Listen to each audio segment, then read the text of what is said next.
Bonjour et bienvenue dans Ça Cancane, une émission produite par Newscom depuis Libreville. Aujourd'hui, c'est une pluie de buts sur la compétition avec la poule D qui se termine avec l'élimination de l'Algérie et une qualification tunisienne avec panache. 4-2 face au Zimbabwe. Nous allons revenir sur tous ces résultats avec Moussavou Biya, notre confrère burkinabé qui nous accompagne dans cette émission. Bonjour Moussavou. Bonjour Sega et bonjour à tous vos téléspectateurs. Avant de partir sur ces rencontres de la journée, nous allons revenir sur la grosse déception des supporters gabonais que nos confrères d'RFI ont suivi dans une fan zone de Libreville.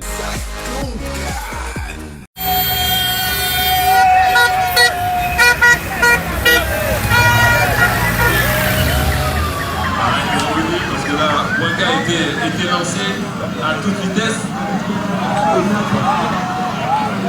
C'est le capitaine Aubameyang. Moi, je supporte le Maroc, je supporte le Gabon. Parce que les Gabonais, en général, sont un peuple très gentil, très confiant. Et le Maroc aussi, c'est mon pays d'origine.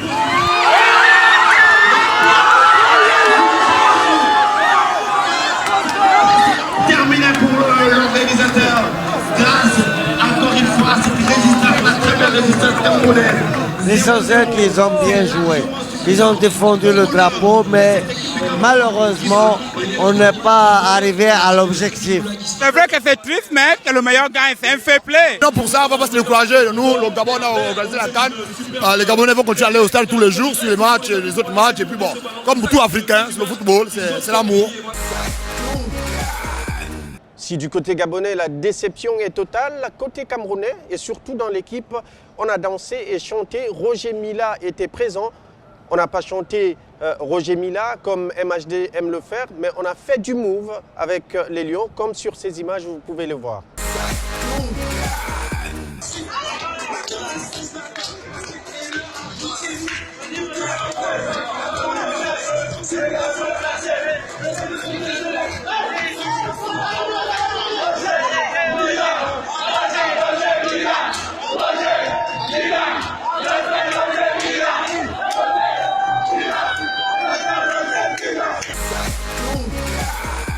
Qui pour accompagner les Lions de la Teranga en quart de finale, Tunisiens et Zimbabwéens étaient aux prises ici à Libreville dans un stade quasi désert. Résumé de cette rencontre où il a plu des buts.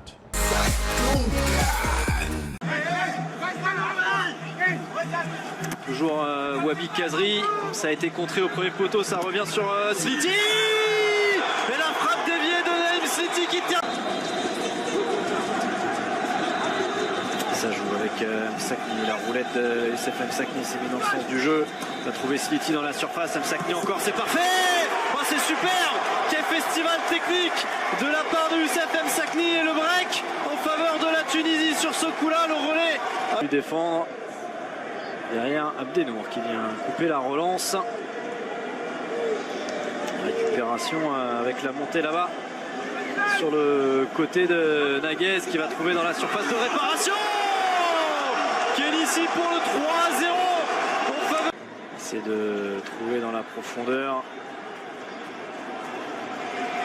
Biliat encore travailler avec Nakamba. Biliat dans un petit périmètre. C'est Msakni qui est venu défendre. Le tacle de Firi, ce ballon qui va arriver jusqu'à Moussona. S'il peut frapper, superbe Moussona. Une fois, deux fois, superbe. Quel but de la part de Noledje Moussona. On vous parlait de ce joueur. De Monsieur Dembélé sur ce coup-là. Ballon récupéré par Kama Biliat. Là, il a un petit peu de champ pour percuter Biliat avec le ballon en profondeur pour Moussona qui va aller réduire l'écart une nouvelle fois. Ouais, c'est vrai qu'il y a eu beaucoup de buts. Je pense que vous avez dû prendre du plaisir à voir tous ces buts. Nous, personnellement, sur le terrain, on en prend aussi à en marquer. Et on est content d'avoir gagné ce match.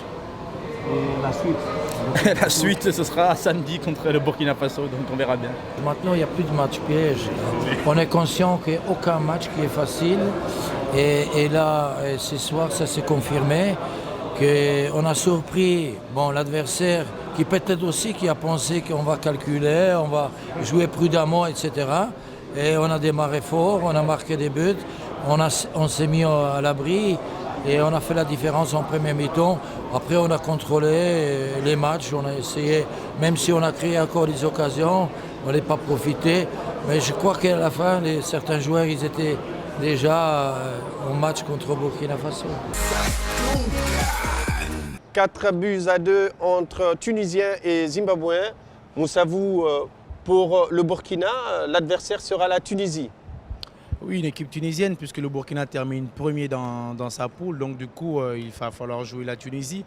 La Tunisie qui n'est pas du tout étrangère à l'équipe du Burkina Faso, parce que la Tunisie a joué d'ailleurs, et pour la belle histoire, des quarts de finale de la Coupe d'Afrique 1998 à Ouagadougou contre le Burkina Faso. C'était un match difficile où les étalons ont mené pendant longtemps grâce à un but de Kassoumou Drago-Diziko.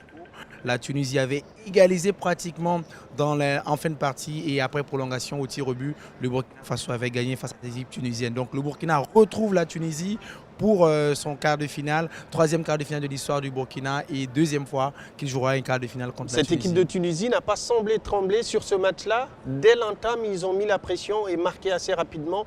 On voit qu'ils s'installent dans cette compétition. Est-ce que pour cette formation, ça ne va pas être un peu difficile face à une équipe du Burkina qui a de l'impact dans le jeu et qui a de la vitesse? Bien sûr, ce sera un match avec deux équipes qui ont un football différent. Parce que le Burkina Faso, son football est basé bien sûr sur un peu le jeu athlétique, le jeu physique. Côté tunisien, c'est un peu plus tactique, il ne procède pas des contre-attaques. Quand on a vu contre effectivement le Zimbabwe par exemple, les Tunisiens ont pratiquement marqué tous leurs buts sur des phases offensives très rapides. Contrairement au Burkina Faso qui sait gérer des matchs qui ont environ 3 cadres de l'équipe qui sont à leur 5e CAN comme Charles Kabouré, comme Bakary Koné, comme Alain Traoré. Donc c'est deux footballs différents. Certainement, la Tunisie aura des difficultés, certes face au Burkina, surtout mais défensivement, attention. on sait que l'axe central tunisienne est assez lourde. On a vu même ce soir Abdenour beaucoup en difficulté face aux attaquants zimbabwéens. C'est un plus pour cette formation du Burkina? C'est un plus parce que la force du Burkina, elle est aussi à ce niveau. D'avoir Bertrand Traoré, dommage que le Burkina a perdu 7 puis 3 pas, mais d'avoir un Bertrand Traoré, d'avoir un Préjusna Koulman qui vont vite. Donc bien sûr qu'Abdenour et les siens seront dans les difficultés.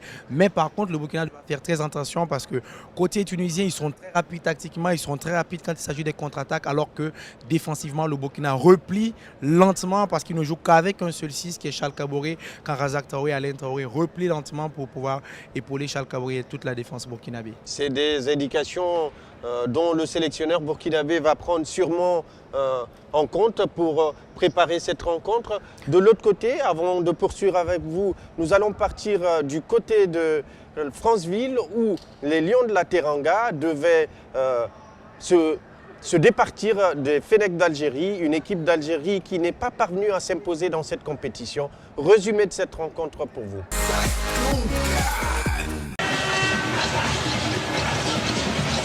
On va s'appuyer à nouveau sur le gardien sénégalais, Ndiaye. Les bras croisés, le visage inquiet de Georges Likens. C'est son 8e match avec la sélection algérienne. Si on enchaîne les transitions entre l'année 2003 où il a débuté avec la sélection aussi, il avait fait une pige de quelques mois, et puis depuis son retour en octobre 2016. Et le bilan, vous allez peut-être me tirer les oreilles, Volker. D'un point de vue journalistique, il n'est pas forcément très reluisant. 4 défaites, 2 nuls, 2 victoires. Ok. Oh là là, maintenant ça peut aller. Ils sont avec Sofiane Nani qui va sortir. Et l'Algérie qui fait la différence sur sa première occasion. Sofiane Nani qui s'offre une passe décisive après un but pour centrer et trouver au second poteau Islam Slimani. Premier but pour lui dans cette CAN 2017 et l'Algérie démarre parfaitement cette rencontre. Oui, c'est très bien joué. S'appuyer sur Ndiaye. Ndoye. Sarr qui a dévié cette balle. Vers Saliou-Ciss qui rejoue vers le Messin Sarr. Le déboulé d'Ismaïla Sarr dans la surface cette fois-ci. Il a plus de possibilités pour centrer, c'est dévié par Mandi. La frappe ensuite. Et l'égalisation l'égalisation du Sénégal à force de reculer. Eh bien cette équipe de l'Algérie s'est fait punir. Papa Kouli Diop, un but partout. Avec l'ouverture de Guédi, il n'y aura pas de position de hors-jeu pour Riyad Mahrez. Excentré, mais il peut tout faire avec son pied gauche et notamment centré. L'amorti, l'enchaînement de Slimani. Et ce ballon a-t-il franchi la ligne, oui ou non? L'arbitre siffle et valide le but. Oui, c'était le but. Alors on va voir ça au ralenti. Pas la Godline Technology lors de cette CAN 2017. Volker, on va voir ça. Slimani sauve-t-il un doublé ou est-ce que ce ballon a été mis moi, dans ses propres pieds? Ça peut-être c'est déjà hors du jeu. Mahrez, regardez, hop, le petit contrôle extérieur, pied droit.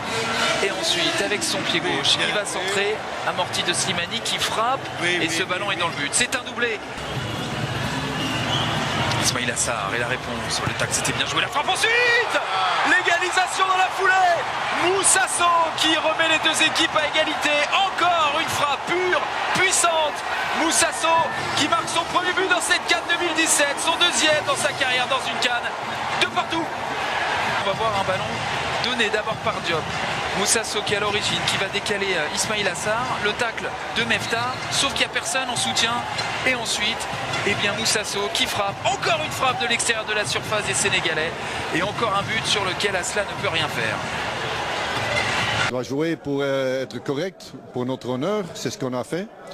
On a créé beaucoup d'occasions de but. Un petit peu malheureux la fin. Moi, je n'ai pas compris l'arbitre. Je ne vais pas mettre sur son dos, mais c'est un petit peu idiote à ce moment-là de siffler, à ce moment-là à la fin. Tu te laisses encore une minute à jouer. C'était 5 minutes, je crois bien. De l'autre côté, je suis fier sur la performance. Aussi l'initiative qu'on a prise sur une bonne équipe du Sénégal. Ok, ils ont fait quelques remplacements, mais vous savez que c'est encore plus dur de jouer des gars qui n'ont pas encore joué, qui veulent se montrer pour l'entraîneur. De l'autre côté, c'est une bonne équipe. Je souhaite bonne chance pour le Sénégal. 2 buts partout entre ces deux formations. Les Lions de la Teranga, je vous le rappelle, étaient déjà qualifiés après la deuxième journée. Une victoire face à l'équipe du Zimbabwe. Pour les Algériens, c'est une grosse déception. Encore une fois, ils sortent au premier tour de cette Coupe d'Afrique des Nations. Une grosse déception et bien sûr, évidemment, on n'attendait pas les Fennecs à ce niveau. Mais les Fennecs ont été victimes de ce dont a été victime le Gabon, de ce dont a été victime la Côte d'Ivoire. Parce que les Fennecs croisent le Zimbabwe, équipe de chapeau 4. Vous savez, les calendriers de la CAF, c'est toujours comme ça. 1 contre 4 pour débuter la compétition, c'est difficile. Et vous voyez que les équipes du chapeau 4 plongent au fur et à mesure. Donc les Fennecs ont été bousculés par cette formidable équipe du Zimbabwe joueuse, comme le Togo a bousculé la Côte d'Ivoire et comme la Guinée-Bissau a bousculé le Gabon. Donc après, pour revenir, c'était difficile parce qu'il y avait 2 gros matchs derrière, la Tunisie et le Sénégal. Donc, mais tout compte fait pour une équipe des Fennecs qu'on a annoncé avec quand même le meilleur joueur africain, ça reste une déception pour l'Algérie.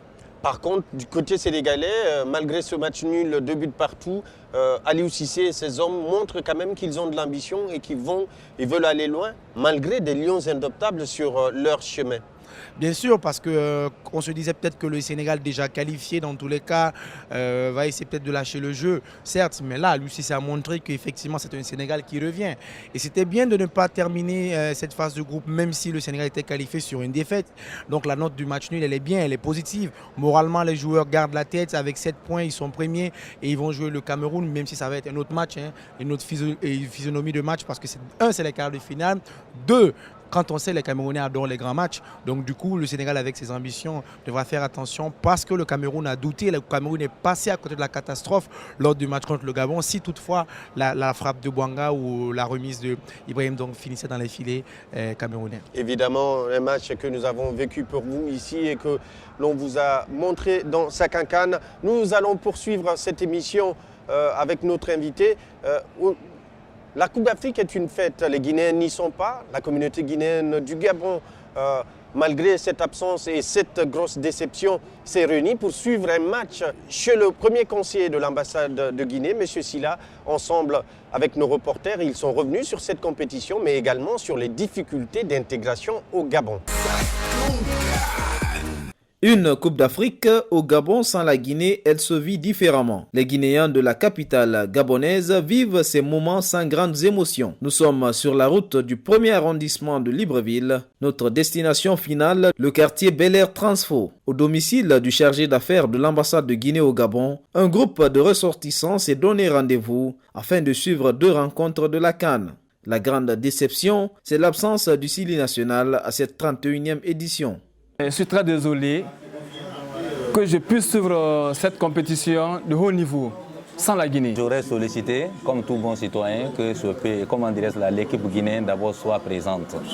Mais à défaut alors de notre équipe, puisqu'il y a d'autres équipes encore ouest-africaines, nous nous sommes contentés de ces équipes.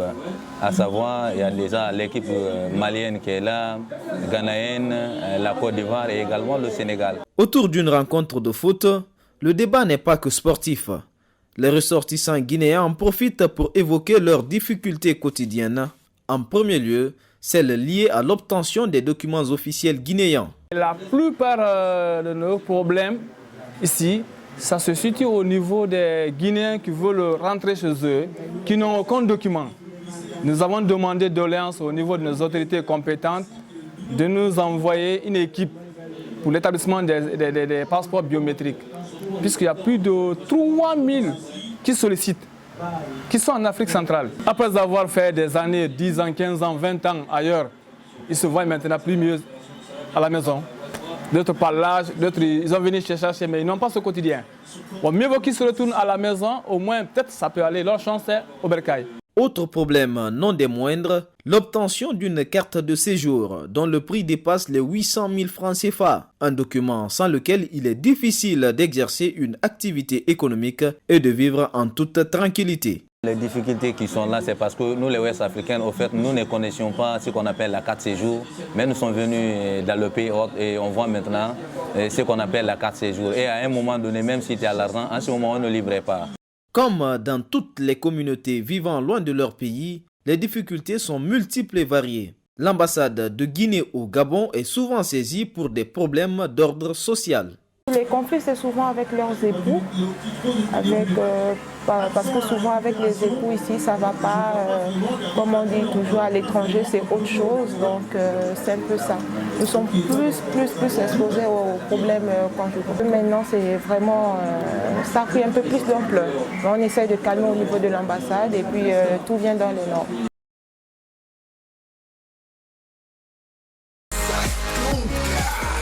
Comme vous l'avez vu dans ce reportage, les Guinéens suivent quand même, malgré l'absence du Sili, cette Coupe d'Afrique des Nations.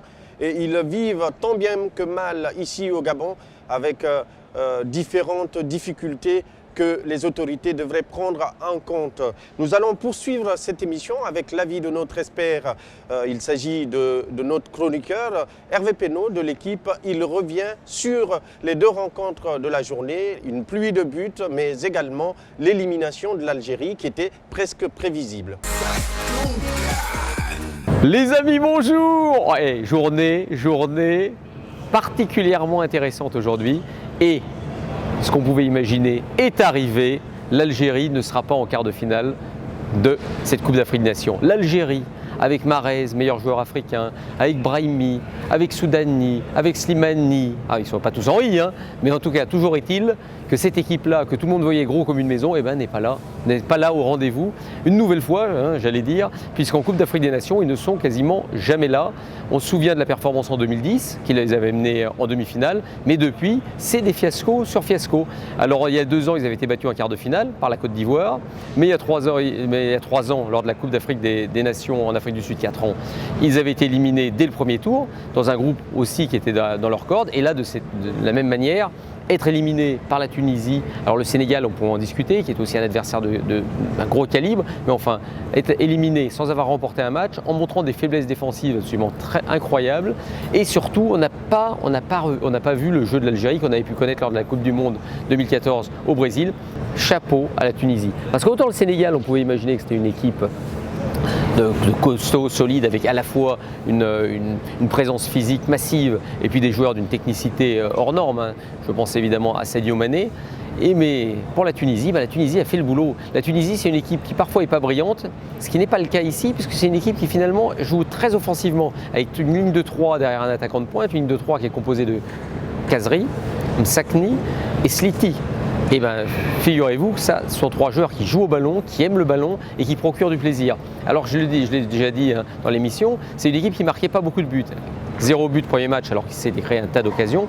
2 buts le deuxième match, enfin 2 buts donnés quasiment par les adversaires. Et là 4 buts, mais 4 buts qui ont été construits. Donc on sent qu'il se passe quelque chose avec cette équipe de Tunisie. Donc bravo et félicitations à cette équipe de Tunisie qui mérite de passer en quart de finale. Vous avez donc Sénégal et Tunisie, les 2 meilleures équipes du groupe sont passées, rien à dire.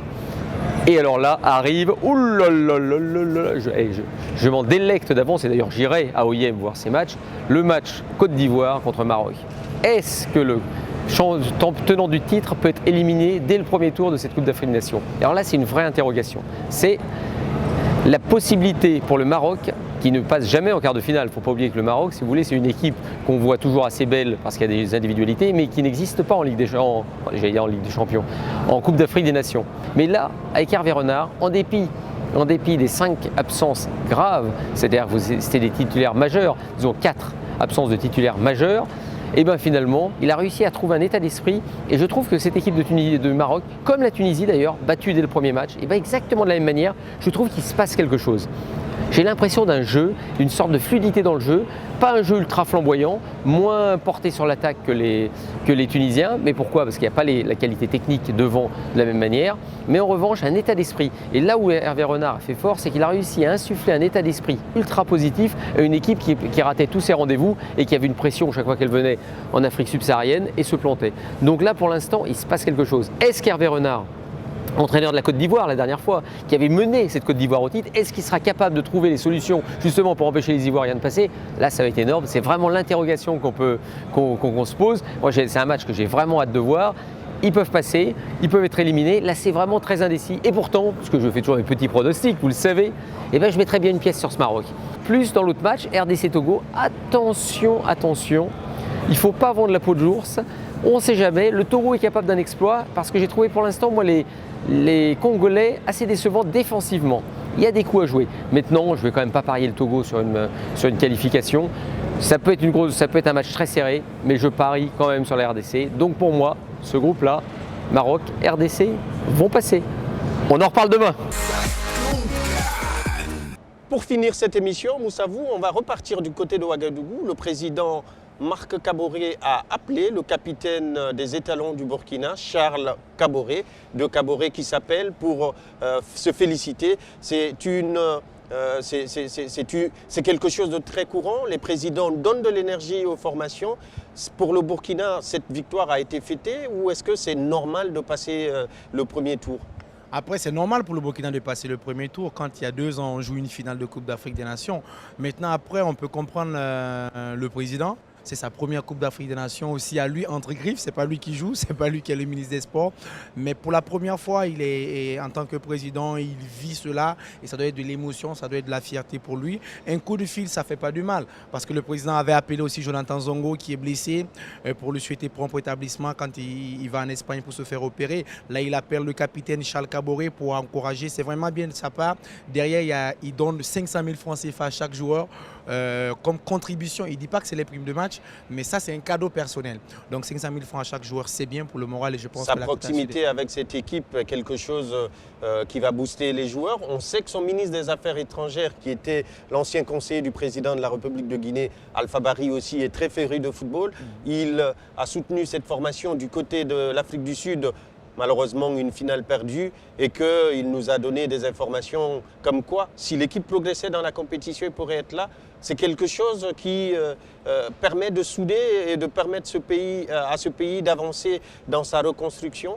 Bien sûr, c'est un processus qui est important, qui montre que le président, pour tous ceux qui sont ambassadeurs, il essaie de les accompagner. Mais après, il va falloir suivre l'exemple. Il va falloir sur le plan culturel, sur le plan cinématographique, de faire la même chose. Parce qu'après, il ne faut pas, dans l'intention de vouloir souder et changer d'autres choses.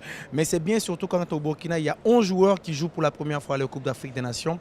Des gestes pareils, quand un président appelle un joueur, ça marque forcément des jeunes comme Hervé Kofi, des jeunes comme Patrick Malo, comme Koulibaly, qui se disent que là, tiens, le football, c'est important. certaine sérieux. considération Il y a une vis-à-vis certaine de considération la nation vis-à-vis de moi. Voilà, effectivement, non, il faut se mettre au sérieux pour hisser haut le drapeau de Burkina Nous Faso. allons suivre ces images du coup de fil du président Kaboré au capitaine des étalons du Burkina, Charles Kaboré.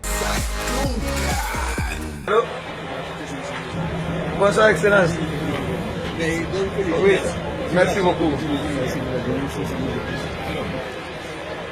Merci beaucoup, merci pour tout. On a vu le soutien, on est content. Dieu lui merci. Merci beaucoup. Merci pour tout, Seigneur. On a tout aussi la commission, tout est bon. C'est magnifique, merci encore. Ah non, tout le monde est content.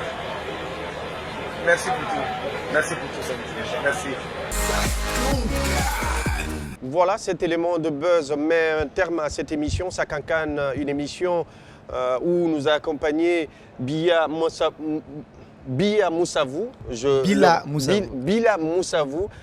correspondant de Canal+, du côté du Burkina, mais également confrère qui travaille sur d'autres disciplines, bien entendu. Un journaliste multicasquette qui bientôt va se retrouver du côté de Conakry avec Newscom et 6 Médias pour d'autres productions, Inch'Allah. Inch'Allah, avec plaisir. Merci de nous avoir suivis du côté du Centre Média de Libreville. À très bientôt chez vous.